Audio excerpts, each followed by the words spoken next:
당신의 가치는 무엇인가요? 즐거움의 가치, 성취감의 가치, 행복함의 가치, 나눔의 가치. 당신의 소중한 가치를 버리시겠습니까? 성매매 없는 세상 함께 만들어갑니다. 성매매 방지 캠페인.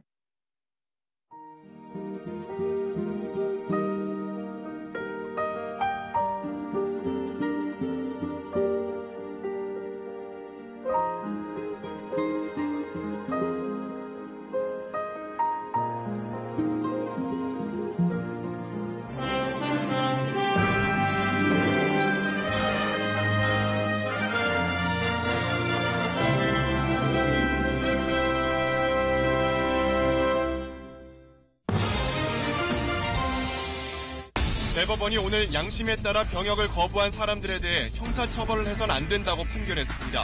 14년 만에 대법원 판례가 바뀌면서 현재 재판 중인 900여 명의 양심적 병역 거부자들도 무죄 판결을 받을 길이 열리게 됐습니다. 전시작전 통제권이 한국군으로 전환된 뒤에도 주한미군이 한반도에 계속 주둔하기로 한미 두 나라가 합의했습니다. 또 한미연합사령관은 한국군 대장이 맡기로 했습니다. 정부가 내년도 예산안을 470조 원 규모로 편성한 가운데 특히 일자리 분야 예산이 사상 최대 규모로 올해보다 22%나 늘었습니다. 삼성전자 직업병 문제 해결을 위한 조정위원회가 병에 걸린 피해자 전원에 대해 보상하라는 최종 중재안을 내놨습니다. 삼성전자와 반올림 측은 중재안을 조건 없이 수용하겠다고 밝혔습니다. 남양유업이 대리점의 수입인 납품 수수료를 마음대로 깎거나 거래처 계약금을 떠넘기는 등 대리점을 상대로 여전히 갑질을 하고 있는 것으로 드러났습니다. 공정거래위원회가 불공정 행위 여부를 조사하고 있습니다.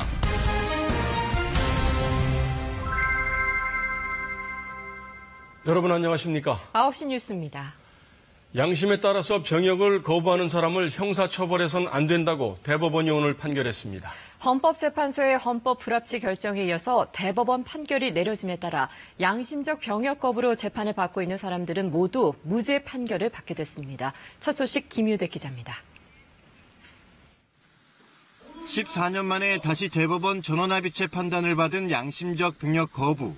대법원 판례는 뒤집혔습니다. 대법관 13명 중 9명이 양심적 병역 거부를 무죄로 판단했습니다. 집총과 군사훈련을 수반하는 병역 의무의 이행을 강제하고 불이행에 대하여 형사처벌을 하는 것은 양심의 자유에 대한 과도한 제한이 되거나 본질적 내용에 대한 위협이 된다고 봐야 합니다. 대법원은 병역법 처벌 조항에 대해 14년 전과 완전히 다른 해석을 내놨습니다. 병역 거부에는 정당한 사유가 있어야 하는데 재판부는 양심에 따른 병역 거부가 이에 해당한다고 판단했습니다. 어떤 양심이 정당한 병역 거부인지 판단 기준도 제시했습니다. 신념이 깊고 확고하며 진실해야 한다는 겁니다. 이번 사건은 2심에서 다시 판단받게 됐습니다. 오늘 판결로 전국 법원에서 재판을 받고 있는 900여 명의 양심적 병역 거부자들도 무죄 판결을 받을 길이 열렸습니다. 병역 기피로 오남용되지는 않을까 하는 국민들의 우려가 있다는 것 알고 있거든요. 그래서 그런 우려를 모두 좀 해소시킬 수 있도록 성실히 공무하도록 노력하겠습니다. 한편 대법관 4명은 진정한 양심을 심사하는 건 불가능하며 병역을 거부하는 행위는 국가 안전보장을 위해 제한될 수 있다는 반대 의견을 제시했습니다. KBS 뉴스 김유대입니다. 오늘 대법원 판결의 주요 내용을 좀 더 자세히 알아보겠습니다. 이 자리에 법조팀 홍성희 기자 나와 있습니다. 홍성희 기자 어서 오십시오. 그동안 이제 양심의 자유가 먼저냐, 국방의 의무가 먼저냐 논란이 많았는데 대법원이 결국 양심의 자유를 우선시한 것이다 이렇게 봐야 되겠죠? 네, 그렇습니다. 우리 헌법 39조에는 모든 국민은 국방의 의무를 지니게 돼 있습니다. 반면 19조에는 모든 국민이 양심의 자유가 있다고 돼 있거든요. 네. 지금까지는 이 양심의 자유가 병역을 거부할 수 있는 정당한 사유로 인정받지 못했는데 이번에 처음으로 인정받게 된 겁니다. 네, 그렇군요. 근데 양심이라는 게 굉장히 이제 추상적이고 주관적인 개념인데 어떤 양심이 진정한 양심이냐 이걸 어떻게 평가하냐 말이죠. 앞서 보도에서는 신념이 깊고 확고하고 진실해야 된다 이렇게 돼 있던데요. 네, 판결문에 좀 더 자세하게 설명이 돼 있는데요. 네. 이 신념이 깊다라는 것은 그 신념이 모든 생각과 행동에 영향을 미친다는 의미고요. 네. 확고하다는 것은 쉽게 바뀌지 않는다. 그리고 진실하다는 것은 어떤 상황에도 타협하지 않는다. 이런 의미로 해석할 수 있습니다. 네, 그렇군요.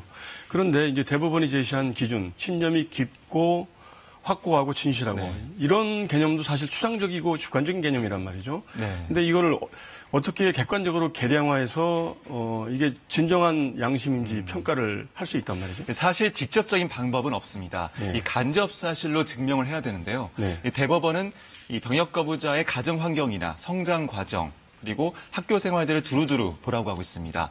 이를테면 20대 청년이 군대를 보통 가니까요. 20대 청년의 삶을 이 파노라마식으로 보면서 판단을 해야 한다는 것이죠.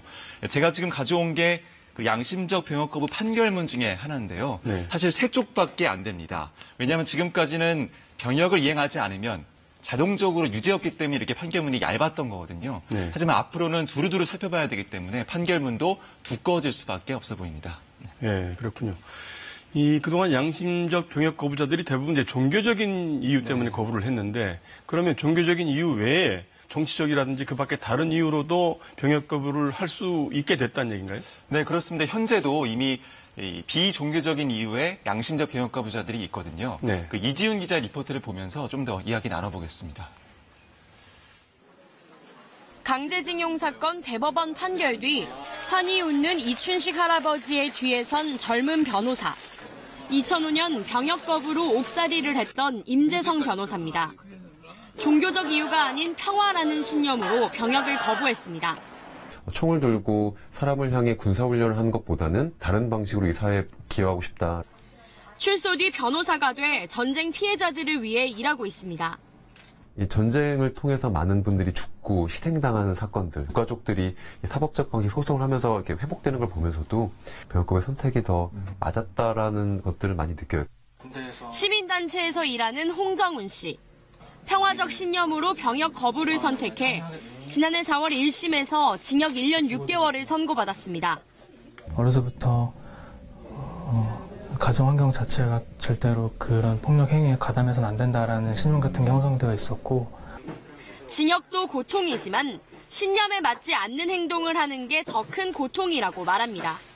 폭력 행위들을 끊임없이 요구하고 계속해서 그 행위를 종속시켜 나가게 만드는 공간인데 제가 신념을 지키고 있는 것처럼 살아갈 수는 없겠다.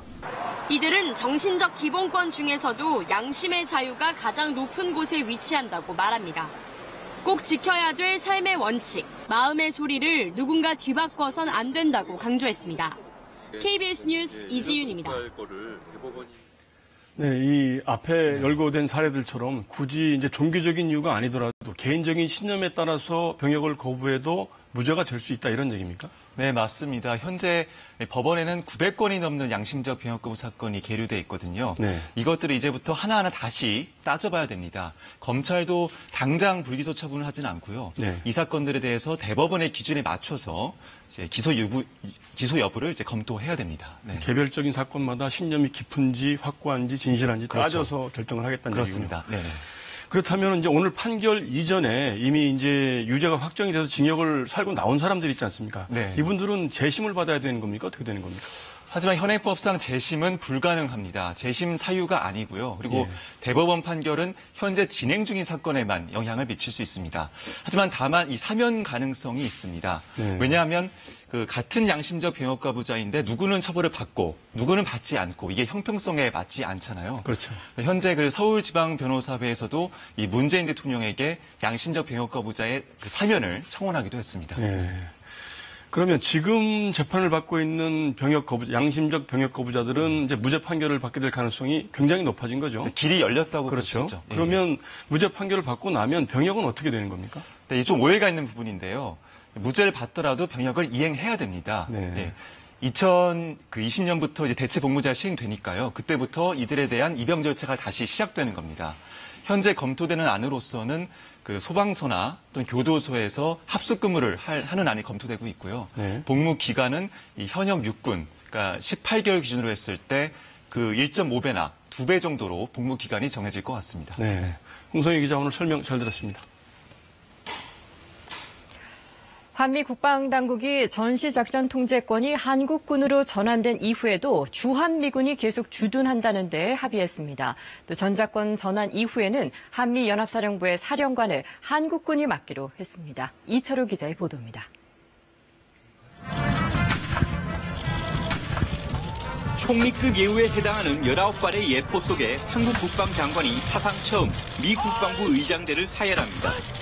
이어 열린 한미안보협의회의 SCM에서 한미 국방당국은 전시작전 통제권 전환 이후 적용될 연합방위 지침을 발표했습니다. 우선 전작권이 전환되더라도 주한미군은 한반도에 계속 주둔하기로 했습니다. In signing this document, we also reaffirm the continued presence of U.S. troops stationed on the Korean Peninsula in fulfillment of U.S. commitments established 65 years ago in our Mutual Defense Treaty. 대신 전작권 전환이 이루어지면 한미연합사 사령관은 미군이 아닌 한국군이 맡기로 했습니다. 이번에 발표된 연합방위 지침은 한미 군사 동맹에 새로운 방향을 제시했다는 평가입니다. 이에 따라 전작권 전환에도 더 속도가 붙을 것으로 예상됩니다. 무엇보다 전작권 전환 이후에도 주한미군의 위상에는 변함이 없다는 점을 문서화해 안보 공백 우려를 해소할 수 있게 됐다는 겁니다. 동맹의 굳건함을 대내외에 공표함으로 인해 가지고 우리 국민의 안보 불안 그런 우려를 일거에 해소할 수 있는 것이라고 저는 확신하고 있습니다. 특히 전작권 전환이 대통령의 공약이자 국정 과제인 만큼 임기가 끝나는 2022년 5월 안에 이뤄질 가능성도 제기됩니다. 다만 국방부는 한미가 연합방위 능력 등 여러 조건에 기초한 전작권 전환에 합의한 상태인 만큼 시기를 특정하기보다 조건 성숙에 힘쓰겠다는 입장입니다. KBS 뉴스 이철호입니다. 그렇다면 한미 연합전력 운용은 어떻게 되는 걸까요? 방위력에는 문제가 없다는 게 군 당국의 설명이지만 사령관을 한국군 대장에 맡게 되는 만큼 지휘 통제 능력의 강화는 첨예한 과제로 떠오르고 있습니다. 이어서 김경진 기자입니다. 전작권 전환은 물론 남북이 체결한 9.19 군사합의에 대해서도 이견은 없다는 게 미국 측 공식 입장입니다.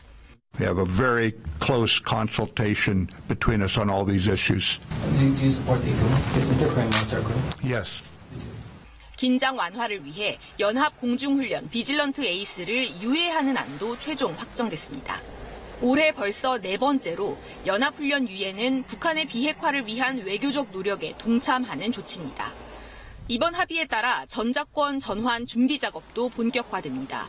한국군 대장이 연합군사령부 사령관을 맡는 만큼 지휘 통제 능력 향상이 과제입니다.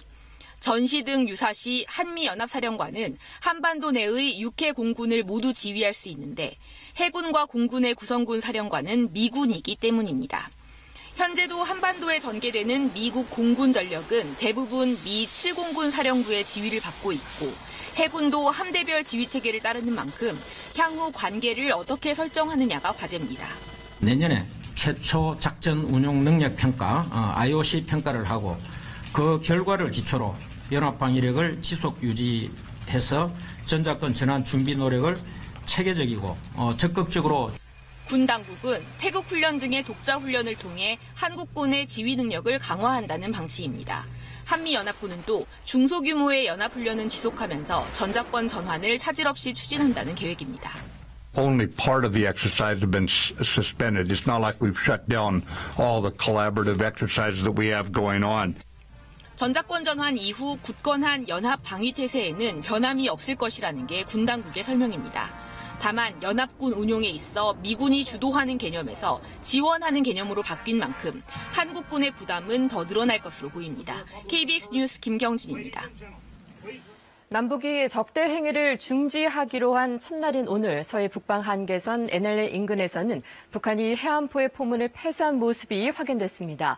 우리 군은 남북 군사 합의를 충실히 따르면서도 군사 대비 태세는 유지한다는 입장입니다. 정세배 기자입니다. 서해 북방 한계선을 사이에 두고 연평도에서 7km가량 떨어진 북한의 장제도입니다. 그 뒤로는 2010년 연평도 포격 도발 당시 북한이 방사포를 발사했던 개머리 반도가 보입니다. 모두 우리 측 서북도서를 겨냥한 해안포가 집중적으로 배치된 곳인데 적대행위 금지 첫날 해안포 포문이 닫혀있는 모습이 관측됩니다. 군 당국은 서북도서를 겨냥한 60여 문의 북한 해안포 가운데 한 곳을 제외하고 모든 포문이 폐쇄된 것을 확인했다고 밝혔습니다.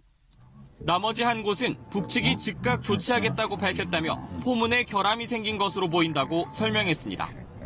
양측은 이와 함께 완충 수역 내에서는 한포의 포구 덮개를 설치하고 해상 기동 훈련도 중단하게 됩니다. 남북 간 수차례 교전이 발생했던 서해 완충구역에서 우발적 충돌 가능성을 현저히 낮춘 것은 매우 의미가 크다고 평가했습니다. 군은 그러나 24시간 북측의 동향을 감시하고 있으며 하루에만 서너 차례의 비사격 훈련을 실시해 전투태세를 유지한다는 방침입니다. 9.19 군사합의가 상호 신뢰를 바탕으로 실질적으로 이행될 수 있도록 강력한 힘으로 뒷받침할 것입니다. 또 육지에 있는 사격장에서 순환훈련을 실시해 실제 사격훈련에도 공백이 없도록 하겠다고 강조했습니다. KBS 뉴스 정세배입니다. 폼페이오 미 국무장관이 다음 주 북미 고위급 회담이 열릴 것이라고 공식화했습니다. 이런 가운데 김정은 위원장은 직접 국제사회 제재를 강력히 비난하고 나섰는데 북한이 다음 주 고위급 회담에서 제재 해제 문제를 협상 테이블에 올릴 가능성이 높아 보입니다. 이효용 기자입니다. 폼페이오 미 국무장관은 라디오 방송에 출연해 북미 고위급 회담 개최를 사실상 공식화했습니다. 다음 주라는 시점도 거론했습니다. He committed to allowing American inspectors to come look at two significant sites. It's one of the things I'll speak with my counterpart next week about. 중요 시설 두 곳은 풍계리 핵실험장과 동창리 엔진 시험장을 뜻하는 것으로 보입니다. 폼페이오 장관은 또 내년 초 북미 정상회담에서 북한의 핵위협 제거에 돌파구가 마련되길 바란다고 강조했습니다. 영변 등 핵심 시설 해체를 포함해 비핵화 일정표 마련 문제를 논의하겠다는 뜻을 내비쳤다는 관측이 나오는 대목입니다. 이런 가운데 김정은 위원장은 원산 갈마 관광지구를 시찰하며 국제사회의 제재를 강하게 비난하고 나섰습니다. 적대 세력들이 우리를 변화시키고 굴복시켜보려고 악랄한 제재 책동에만 어리석게 광분하고 있지만 평양 공동선언에서 미국이 상응 조치를 취하면 영변 핵시설을 폐기할 용의가 있다고 밝힌 김 위원장. 이런 만큼 김 위원장의 발언은 상응 조치로 제재 완화에 방점을 두고 있다는 뜻으로 풀이됩니다. 국내적 경제 상황이 점점 안 좋아지고 제재의 효과가 더 가시화되는 상황에서 영변 핵시설 폐쇄의 조건으로 아마도 종전선언보다는 제재 해제를 더 강하게 요구할 가능성이 높다. 이렇게. 북미 간 비핵화 협상이 다시 교착 상태에 빠진 가운데 다음 주 고위급 회담에서 영변 사찰과 제재 완화의 빅딜 논의가 본격화될지 주목됩니다. KBS 뉴스 이효용입니다. 내년도 예산안 심사를 앞두고 문재인 대통령이 오늘 국회에서 시정연설을 했습니다. 문 대통령은 다 함께 잘 사는 포용 국가를 만들고 한반도의 평화를 정착시키는 데 정치권이 초당적으로 협력해달라고 호소했습니다. 김기현 기자입니다. 취임 후 세 번째 국회 시정연설 화두는 경제. 그 가운데 함께 잘 사는 나라였습니다. 문 대통령은 대한민국이 그동안 자부심을 가질 만큼 성장했지만 불평등과 불공정이 통합을 해쳤고 성장 위주 정책은 양극화를 심화시켰다고 진단했습니다.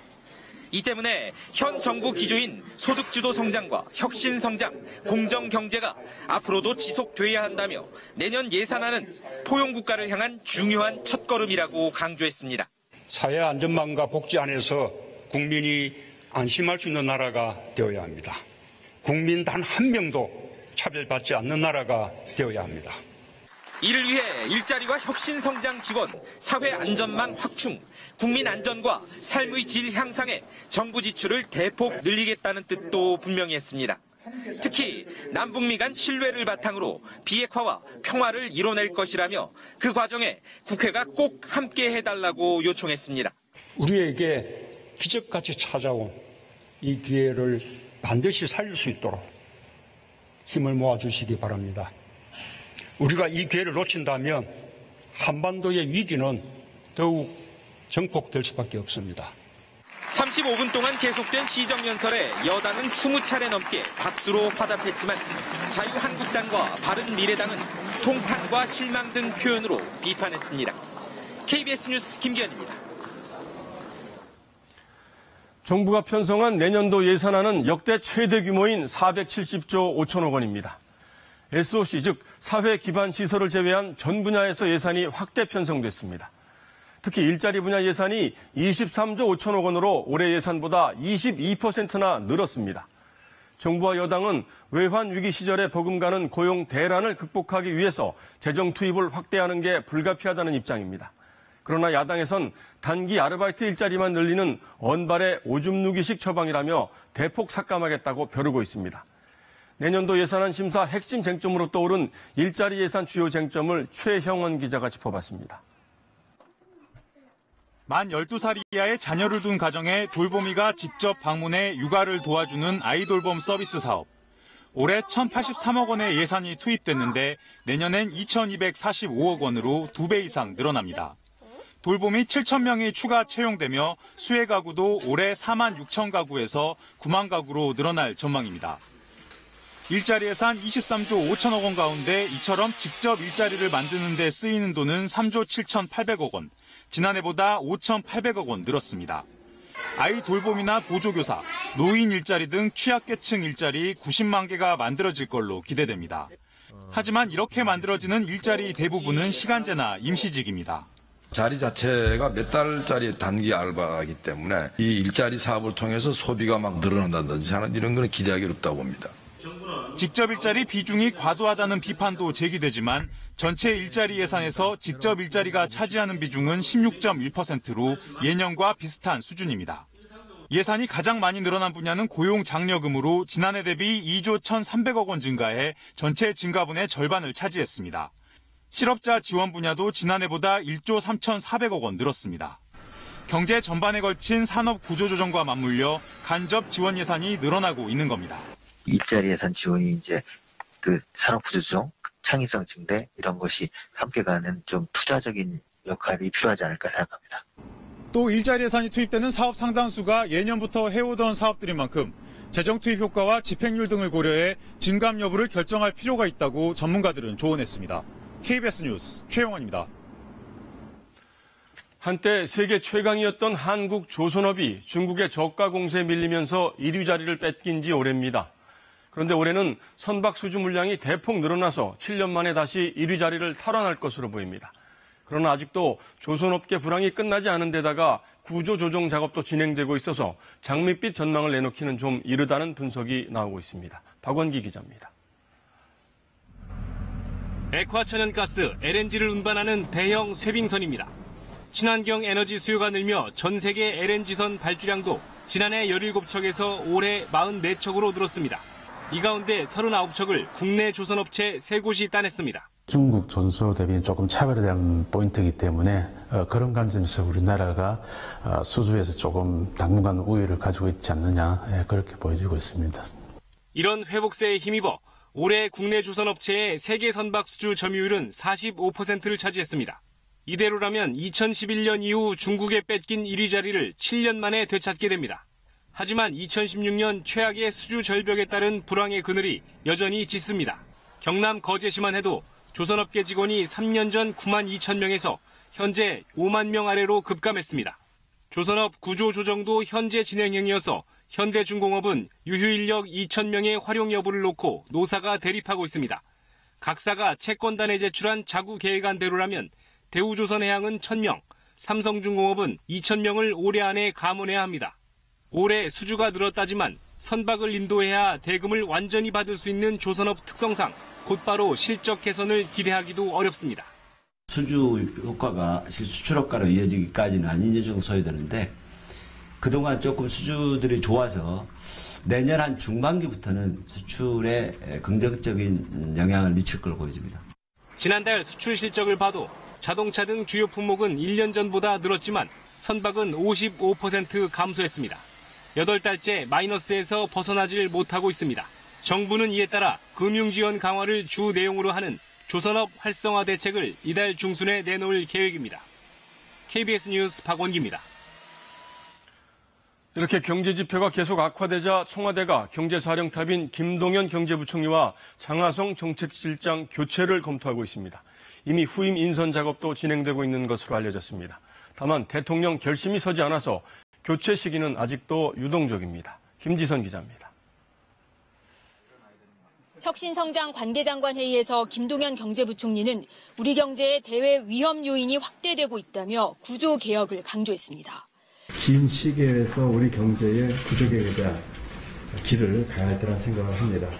거취 논란에 대한 입장을 묻자 김 부총리는 지금이라도 책임지고 싶은 심정이 왜 없겠냐며 기자들에게 반문했습니다. 책임을 회피하지 않겠다고 여러 차례 밝힌 바 있고 지금 상황은 경제 운용을 맡은 자신 몫이라는 겁니다. 또 때가 될 때까지는 책임을 다하는 것이 도리라고 밝혀 사실상 교체될 것을 염두에 뒀다는 해석이 나왔습니다. 청와대 역시 김 부총리와 함께 장하성 정책실장 후임 인선을 위한 검증에 착수한 것으로 알려졌습니다. 경제지표 악화와 서민경제 상황이 나아지지 않자 책임을 묻는 모양새입니다. 김 부총리 후임으론 홍남기 총리실 국무조정실장과 임종용 전 금융위원장 등이, 장 실장 후임으론 김수현 사회수석이 거론됩니다. 청와대 공식 입장은 대통령의 결심이 서지 않았고 결정을 내린 바 없다지만 한 청와대 관계자는 장 실장은 언제든 사표를 던질 준비를 해온 분이라며 이미 사의를 표명했음을 시사했습니다. 다만 문 대통령이 국회 시정연설에서도 소득 주도 성장 기조를 유지하겠다는 뜻을 강조한 데다 예산안 심사에 끼칠 영향 등으로 볼 때 구체적인 교체 시기는 유동적이란 관측입니다. KBS 뉴스 김지선입니다. 얼마 전 부산에서 음주운전 차량에 치인 윤창호 씨 사고 이후 음주운전에 대한 처벌을 더욱 강화해야 한다는 여론이 높아지고 있습니다. 이런 흐름에 맞춰서 국회에서는 이른바 윤창호법이 발의된 상태입니다. 그런데 이 법에 공동 발의한 민주평화당 이용주 의원이 어제 음주운전을 하다 적발됐습니다. 방준원 기자입니다. 어젯밤 10시 55분 올림픽대로 동호대교 근처에서 112 신고가 접수됐습니다. 비틀거린다. 차량이 비틀거린다. 하여간 신고장 들은 거예요. 차량이 비틀거린다. 누가 이제 뒤에서 보고. 운전자는 민주평화당 이용주 의원. 여의도에서 잠실 쪽으로 향하던 이 의원은 10분 뒤 경찰에 적발됐습니다. 영동대교 근처였습니다. 경찰은 올림픽대로 옆에 있는 이곳 주차장에서 이 의원의 혈중 알코올 농도를 측정했습니다. 측정 결과 0.089%, 면허 정지 수준이었습니다. 이 의원은 여의도의 한 식당에서 술을 먹고 집으로 향하던 길이었습니다. 15km 정도를 운전해온 겁니다. 이 의원은 음주운전 처벌을 강화하자는 이른바 윤창호법의 공동 발의자. 블로그에는 음주운전은 실수가 아니라 살인 행위라고 말하기도 했습니다.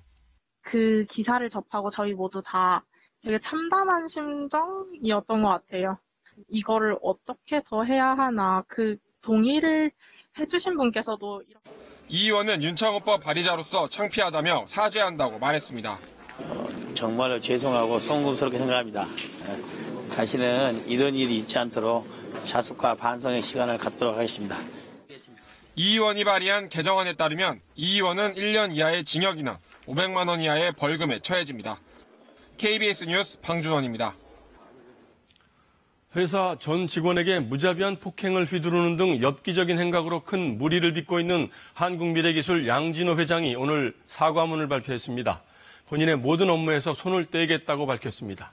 폭행 피해자는 오늘 양 회장에 대한 고소장을 제출했습니다. 이현준 기자입니다.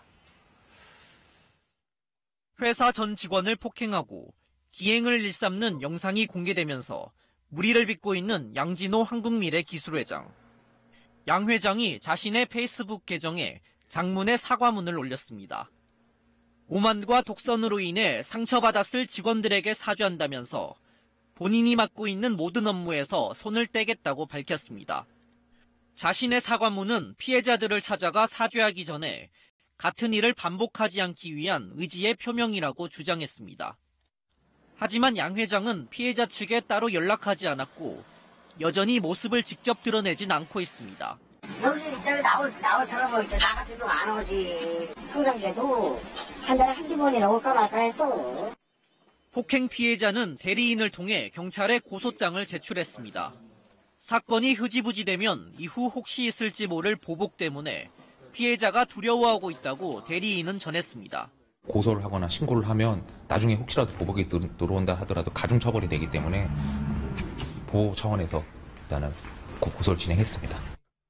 이와는 별개로 양 회장은 모 대학 교수를 부인의 내연남으로 의심해 폭행한 혐의로 검찰 수사도 받고 있는 것으로 드러났습니다. 경찰은 폭행 피해자와 참고인 조사 등을 마치는 대로 양진호 회장의 신병을 최대한 빨리 확보한다는 방침입니다. KBS 뉴스 이현준입니다. 과거 남양유업이 유통기한이 임박한 제품이거나 비인기 제품을 대리점에 떠넘기는 이른바 밀어내기 갑질로 거센 비난을 받았었죠. 그래서 남양유업이 대국민 사과까지 했었는데요. 지금은 어떨까요? 달라진 게 별로 없다고 합니다. 황경주 기자가 취재했습니다. 박명호 씨는 남양유업 제품을 농협 마트에 납품합니다. 5년 전 남양 사태 이후 본사가 상생을 하겠다며 대리점 수입인 수수료율을 15%로 올려줬습니다. 그런데 3년 뒤 일방적으로 13%로 낮췄다고 말합니다. 남양에서 와가지고 통보를 그렇게 해주면 저희로서는 그냥 그렇게 알아듣을 수밖에 없는. 결국 2016년 10월 회사 측과 13%의 계약을 했습니다. 황당한 건 이미 10달 전인 1월부터 본사가 멋대로 13% 수수료를 적용하고 있었다는 겁니다. 이게 13%가 맞는지 15%가 맞는지 그거조차도 알 수가 없었던 부분. 대략적으로 맞는지 틀린지 그냥 맞겠지 하고 그냥 넘어가는. 또 다른 대리점주는 본사가 거래처 영업비용을 모두 떠넘겼다고 말합니다. 거래처와 계약을 하는 건 남양유업 본사인데도 거래처에 주는 장려금은 모두 대리점이 부담하게 했다는 겁니다. 장려금이라고 얘기할 때도 있고 어쩔 때는 그냥 뭐 발전기금이라고 할 때도 있고요. 800만 원을 말을 해야 되는 돈이 있고요. 그만큼 대리점 수입은 줄어들 수밖에 없습니다. 대리점들이 100% 서는 장려금을 부담을 하게 된다면 불이익이 되도록 거래 조건을 설정하는 행위가 되기 때문에 대리점 위반 소지가 상당히 크죠. 대리점의 제품을 떠넘기는 밀어내기 의혹도 있습니다. 다음 달에는 나 아닌데? 이상이고 해야지. 이렇게는 하려면 어떻게 하죠? 다음 달에는 15일 이후를 보지 맙시다. 그러면 15일 전에 다 받아놓습니다. 남양유업 측은 밀어내기가 아닌 정상적인 영업활동이라고 밝혔습니다. 또 본사는 계약 대리인일 뿐 거래처와 대리점이 합의해 장려금을 내는 것이며 수수료율은 전국 대리점 협의회와 구두 합의를 거쳐 낮춘 것이라고 해명했습니다. 공정위는 그러나 수수료 삭감 과정에서 대리점과 협의가 부족했던 것으로 보고 남양유업에 대한 직권조사를 벌이고 있습니다. KBS 뉴스 황경주입니다. 석 달 전 삼성전자와 백혈병 피해자를 대변해온 반올림 측이 백혈병 분쟁과 관련한 조정위원회 중재안을 따르기로 합의했었죠. 최종안이 공개됐습니다. 자세한 내용 황정훈 기자가 전해드립니다. 조정위원회가 내놓은 중재안의 핵심은 보상액은 낮추되 보상 대상은 최대한 늘리자는 겁니다. 이에 따라 보상 대상은 1984년부터 삼성전자 기흥사업장 반도체와 LCD 라인에서 1년 이상 일하다 병에 걸린 피해자 전원입니다. 보상 기간은 1984년 5월 17일부터 2028년 10월 31일까지. 그 이후는 10년 뒤에 다시 정합니다. 보상받을 수 있는 질병은 백혈병이나 뇌종양 등 일반암부터 희귀암을 포함한 희귀질환 전체, 그리고 유산과 사산, 선천성 기형 등 자녀 질환도 포함됐습니다. 보상액을 보면 암의 경우 백혈병이 최대 1억 5천만 원까지 받을 수 있습니다. 개별 피해자의 정확한 보상액 산정은 삼성과 관련이 없는 독립기관에 맡기기로 했습니다. 조정위는 삼성전자 대표이사가 피해자와 가족을 초청해 직접 사과문을 읽도록 했고, 삼성전자가 노동자 안전과 건강을 보호하기 위해 기금 500억 원도 출연하도록 했습니다. 이런 중재안에 대해 고 황유미 씨의 아버지 황상기 씨는 앞으로 더 이상 이런 일이 생기지 않기를 바란다고 거듭 강조했습니다. 유미도 좀 좋아할 거라고 생각됩니다. 합의했다고 문제가 다 되는 것이 아니고 앞으로도 삼성이 이 공익 부분에서는 적극적으로 협조를 해야지만이 이 공익 부분이 잘 지켜지는 거라고 저는 판단이 되거든요. 삼성전자와 반올림 양측은 7월 합의한 대로 중재안을 무조건 수용하겠다고 밝혔습니다. 이달 내에 세부적인 조율을 마친 뒤 최종 협약식을 열 것으로 보입니다. KBS 뉴스 황정호입니다. 숙명여고 시험 문제 유출 수사 속보입니다. 전 교무부장의 이 쌍둥이 딸이 영어 시험 문제 정답을 휴대전화에 저장해 놨다는 보도 전해드렸었는데요. KBS가 해당 문제를 입수했습니다. 사전 유출로 의심할 수 있을지 직접 보고 판단해 보시길 바랍니다. 윤보미 기자입니다. 숙명여고가 지난 7월 치른 2학년 1학기 기말고사 시험지입니다. 35개 문제 중 서술형이 11개. 전 교무부장 쌍둥이 딸의 휴대전화에 저장돼 있던 건 서술형 문제 정답이었습니다. 보기에 나무와 새, 주차장 등 6개 표현이 제시돼 있습니다. 이를 조합해 막대한 공간이 나무들과 새들을 위해서가 아니라 주차장으로 쓰이고 있다는 영어 문장을 완성하란 문제. 쌍둥이 동생은 이 문제의 정답 부분만을 휴대전화에 저장했습니다. 시험 사흘 전이었습니다. 동생은 공부하면서 검색용으로 저장했다고 주장했지만 경찰은 신빙성이 낮다고 보고 있습니다. 경찰은 어제 이 문제를 출제한 영어 교사를 불러 동생의 해명이 적절한지 조사했습니다. 경찰은 휴대전화 메모 외에도 문제 유출이 의심되는 정황을 추가로 확인했습니다. 쌍둥이의 집에서 또 다른 시험 문제와 관련된 내용이 적힌 메모장을 압수했습니다. 또 지난해 1학년 때도 시험 문제 유출이 의심되는 정황을 확인해 수사를 확대하고 있습니다. 쌍둥이 딸은 1학년 1학기 각각 121등과 59등에서 2학기엔 5등과 2등으로 성적이 수직 상승했습니다. 경찰은 교육청에서 자문교사 3명을 추천받아 여러 정황 증거들과 시험 성적을 분석하고 있습니다. 아버지와 쌍둥이 딸들이 혐의를 일관되게 부인하고 있지만 혐의 입증이 가능하다고 보고 있습니다. 경찰은 이르면 다음 주 기소 대상과 수위를 결정할 예정인데 아버지에 대해선 구속영장 신청도 검토할 방침입니다. KBS 뉴스 윤보미입니다. 일제 강제징용 피해자에 대한 우리 대법원의 배상 판결을 두고 일본이 연일 목리를 부리고 있습니다. 아베 총리는 피해자들을 징용공이 아니라 노동자라고 주장했고 소송과 관련된 일본 기업에게 배상을 거부하라는 지침을 내릴 것으로 알려졌습니다. 이민영 특파원이 전해왔습니다. 아베 일본 총리가 강제징용 배상 판결과 관련해 억지 주장을 늘어놨습니다. 피해자들은 징용공이 아니라 노동자라는 겁니다. 스스로 모집에 응했기 때문에 징용이 아니라는 이유를 내세웠습니다. 実際今般の裁判の原告条明はいずれも募集に応じたものであることから、朝鮮半島の出身労働者問題とこう言わさせていただいているところでございます。 하지만 자원이든 동원이든 피해자들을 속인 만큼 강제징용이라는 본질에서 벗어나지 않는다는 게 국내 법률 전문가들의 견해입니다. 일본 정부는 이와 더불어 징용 관련 소송에 걸려있는 기업 70여 곳에게 지침을 주기로 했다고 일본 언론이 전했습니다. 내용은 배상과 화해 모두 하지 말라는 것, 소송도 측면 지원할 것으로 알려졌습니다. 일관된 대응을 위해 외무성에 특별 대책기구도 설치했습니다. 패소 시 배상한다는 입장을 이미 6년 전 밝혔던 신일본제철이 대법원 판결 이후 갑자기 말을 바꾼 것도 이 때문 아니냐는 의혹이 제기됩니다. 判決に従うとも従わないとも言っていません。ただ適切に対応していくと。で、そういう言い方をしているのはやはり日本政府の対応ということをどうしても考慮せざるを得ないと。 일본 정부는 이번 판결에 부당함을 알리겠다며 외국 정부와 언론을 상대로 한 홍보 작업에 들어갔습니다. 도쿄에서 KBS 뉴스 이민영입니다. 어제 전해드린 남태평양 타라와섬 강제징용 희생자 문제에 대해서도 일본 정부가 제대로 협조를 할지 미지수입니다. 우리 정부는 강제 동원 희생자 유해 봉환을 사실상 민간에만 맡겨놓고 있습니다. 강푸른 기자의 보도입니다. 남태평양 타라와 섬에서 한국인 징용자의 것으로 보이는 유품이 발견됐다는 소식에 유족들은 실낱 같은 기대를 다시 품게 됐습니다. 할머니가 할아버지를 잊지 못해서 90년대 후반에 타라와 섬까지 가서 추모제를 지내셨거든요. 이번에 꼭 유구로 돌려받기를 바라고요. 현재로선 발견된 유해의 신원 확인과 합당한 처리를 한일 두 나라가 제대로 협의할 수 있을지 미지수입니다. 정부 차원의 징용 희생자 유해 봉환은 2004년 양국 정상의 합의 이후 420여 위 진행된 바 있습니다. 하지만 양국 관계의 경색에 따라 2010년 이후로 중단됐습니다. 희생자 발굴과 봉환 문제를 전담하던 정부기구도 2015년 해산돼 사라졌습니다.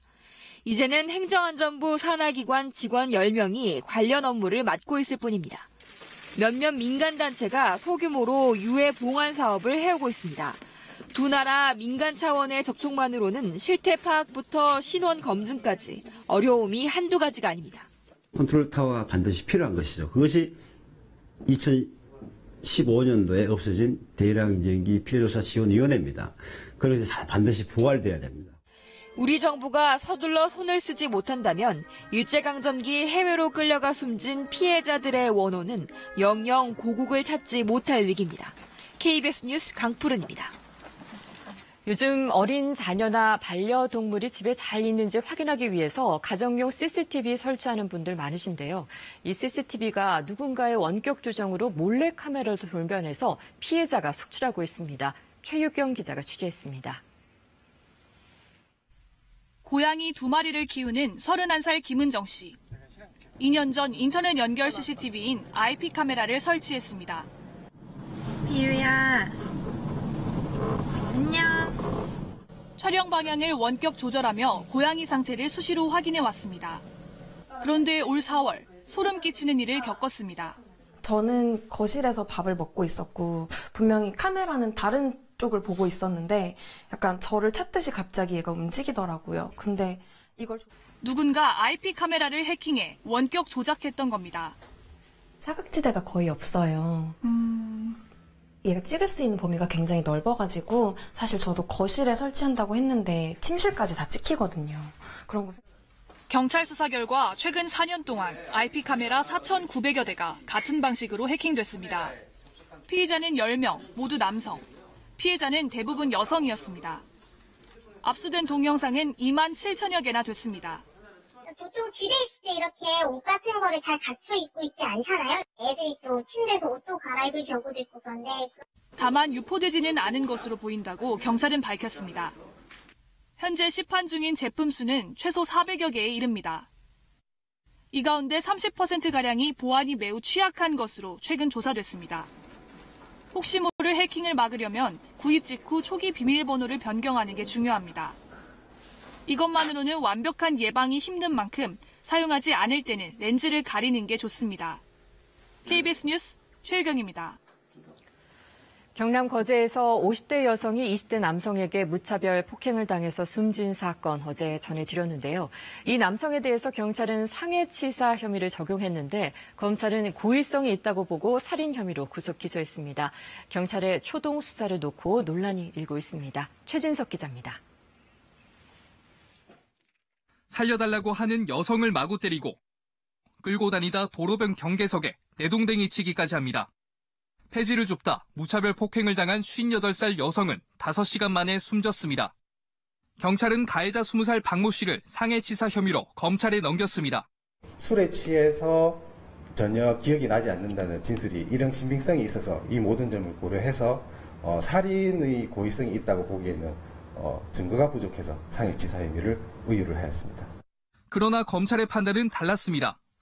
피해자 상태를 관찰하며 머리 부위를 계속 폭행하고 반복해서 내던지는 장면 등으로 미뤄 고의성을 인정했습니다. 특히 범행 전 휴대전화로 사람이 죽었을 때 등을 검색하고 운동화에 묻은 피해자 혈흔을 촬영한 점 등을 토대로 살인 혐의를 적용했습니다. 여성이나 사회적 약자를 상대로 한 묻지마 범죄에 대해서 저희가 더욱 엄정히 대처한다 것을 이렇게 좀 인식을 시켜드릴 필요는 있다고 생각을 했습니다. 숨진 여성은 억울한 죽음을 대신 호소해줄 가족도 없이